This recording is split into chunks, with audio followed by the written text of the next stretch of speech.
नमस्कार, सत्यदर्शन न्यूज मध्ये आपले स्वागत आहे। मी पायल शहा। एक नजर टाकूया आजच्या ठळक घडामोडीवर। लाडकी बहीण पात्र की अपात्र, सरकारकडून लाभार्थ्यांच्या चौकशीला सुरुवात। लाडकी बहीण योजनेमधील लाभार्थी लाडक्या बहिणी पात्र आहेत की नाहीत याची चौकशी सरकारने सुरू केली आहे। पुणे जिल्ह्यात कोणकोणत्या लाडक्या बहिणींकडे चारचाकी गाड्या आहेत, अंशांची पडताळणी करून त्यांना योजनेतून दूर केलं जात आहे। माहितीनुसार पुण्यात आतापर्यंत 75,000 अर्ज नियमबाह्य निघाल्यात। दरम्यान यावरून विरोधकांनी चांगलाच निशाणा साधलाय। सत्तेत येण्यासाठी त्यांनी 1 ते 2 महिन्यात 1 कोटी लाडक्या बहिणींची कुठली चौकशी किंवा चाचपणी न करता पैसे जाहीर केले आणि मतं घेतली। आता पैसे बंद करणार असल्याचं म्हणताच बच्चू कडूंनी सरकारवर निशाणा साधला।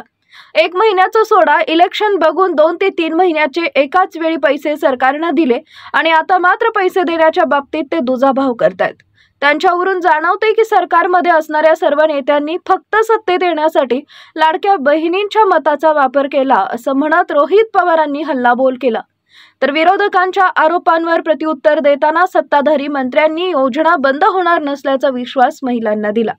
लाडक्या बहिणी फसवणूक कशी आहे, आपण जो शासन निर्णय घेतलेला आहे त्या शासन निर्णयाप्रमाणे त्यांची अंमलबजावणी चालू राहणार आहे आणि 2100 रुपये सुद्धा देणार आहोत। आम्ही त्याला लाडक्या बहिणींना फसवणार नाही, आम्ही आमच्या त्या लाडक्या बहिणी आहेत असं हसन मुश्रीफ म्हणाले।